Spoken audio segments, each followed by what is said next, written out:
Hey everybody, Will Hamilton here, and we're going to talk about the Roger Federer, Novak Djokovic semifinal match at the Aussie Open. Do a little bit of a recap because I've gotten a lot of questions about, well, first of all, I've been made fun of a lot for my prediction. I was a little bit off.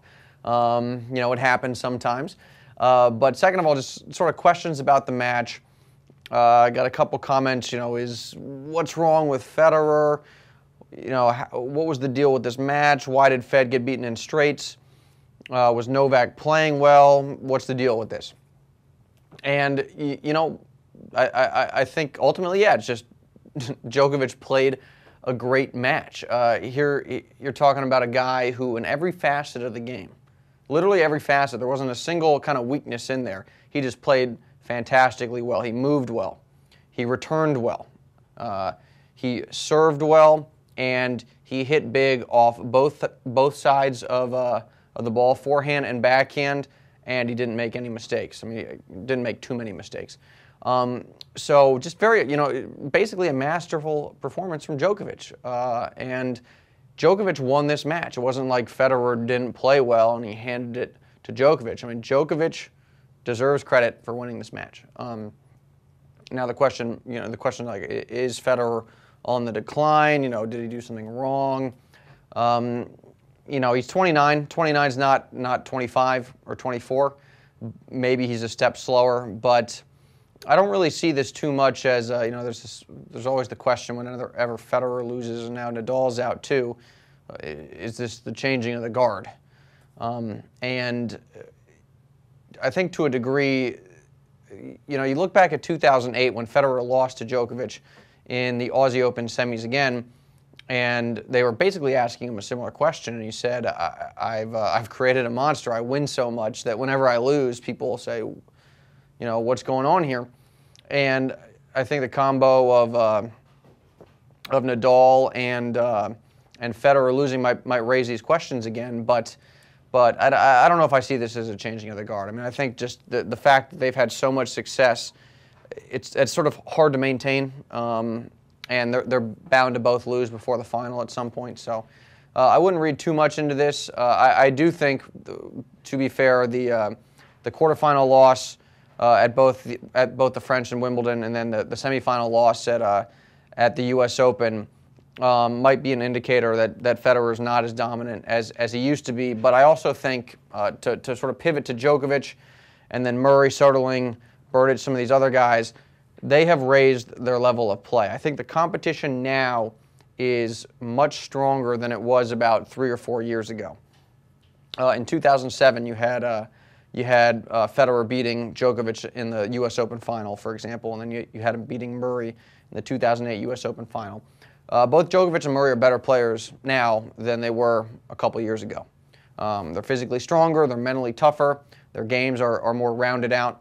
So I think we have to give credit where credit is due. A guy like Djokovic, a guy like Murray, and certainly, people talk about, Rafael Nadal, and he used to be a clay court player. Now he's an all-court player. He's a great attacking player.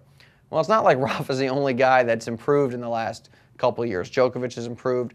Murray, certainly Soderling, and some of these other guys. So I think just one of the factors we have to consider here is these guys have gotten better. They have raised their level of play. So, I mean, if we quickly talk about the tactics of this match, I mean, it essentially played out how I thought it was going to, where Federer was going to have to hit a series of very strong offensive shots to first get Djokovic out of position, either on the backhand. So this would be a backhand for a righty, circles player, sticks the side they're hitting on. So backhand for a righty. Forehand for a righty, doesn't matter. Federer had to get him off the court first, then hit to the open court, or get him out of position and then follow it to net. And he was certainly effective for stretches, but he obviously couldn't do it quite well enough to win the match. And Djokovic, he did a masterful job of moving the ball around the court. He could hit to both corners. Something Fed said in the press conference is, Djokovic is extremely good at going down the line off both sides, and that was huge for this match. I don't know if you guys can see those lines too well. I'll use a bigger marker, but Djokovic did a great job going down the line, even when he was stretched out. That's, again, something Federer mentioned in his press conference. Djokovic served well. That hitch is gone. You know, that's something that plagued him last year, gone. Return was obviously great. The defense was great. Transitioning to offense was great. And towards the, in the third set, you could see Federer was pressing a little bit. He was really trying to go on offense and was overhitting a little bit and missing as a result because Djokovic was just, a tough cookie to crack.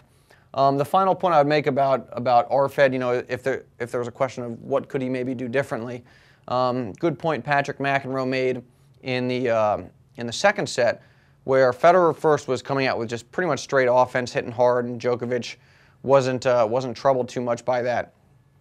So Federer then started hitting some loopy balls in there and throwing in some junk, and it led to a couple breaks of serve. Djokovic lost his serve several times in a row. That was effective. And then Federer kind of got away from it and then subsequently got broken back, lost the second, obviously lost the third. So maybe he should have stuck with the junk ball game a little bit more. But that said, even if he had done that, Djokovic might have made an adjustment. I mean, again, I think you really need to say Djokovic won this match versus Federer not playing as well as maybe he could have. Because Federer played well, Djokovic was just too good. I mean, the margins are so razor thin at the pro game, and I wouldn't say luck, but I would say, well, maybe you could call it luck. I mean, sometimes things just go your way versus your opponent's way. Something Federer said in his press conference, very good point.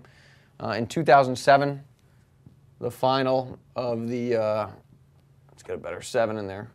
The final of the U.S. Open, Federer beat Djokovic in straight sets, and Djokovic, a couple of those, at least one, maybe more than one, my memory's a little hazy. Djokovic had multiple set points that he didn't convert. And the point Federer was making is sometimes things go your way. You catch a couple breaks. And he said in 2007, I won in straights in the final. That match should not have been straight sets. And maybe this time in the Aussie Open final, this match shouldn't have been straight sets. I should have served out the second set, for example, and then who knows what happens after that. So that's just the way this goes. Sometimes, the game's not maybe even or fair. But I don't think we should be hitting the panic button or the eject button or whatever, and be too worried about Federer. 29, he's not 25, but he still has a couple majors under his belt. I'd say about 4, maybe more. I mean, the guy's game, he doesn't get injured. He's not like a Rafa who at 24 has had significant layoffs due to injury. Federer is going to be able to play at a high level for a number of more years, 3, 4, maybe more. The guy just has, no impact, so he doesn't really break down, and he's so talented that you have to pencil him in for a couple more majors. So those are sort of my thoughts on this match. It was a great, high-quality match, obviously, a lot of awesome long rallies. Obviously a disappointing result for Fed, but look, it's early in the season. He's going to come back strong. He finished 2010 extremely well, and it's not like that play is sort of going to, poof, disappear. He'll be back at a high level, and he's going to do some damage this year, I think. So anyway, those are my thoughts. Please let me know what you think in the comments, and yeah, we'll see how Djokovic does in the final, and we'll see how Fed does for the rest of this year. So see you guys soon.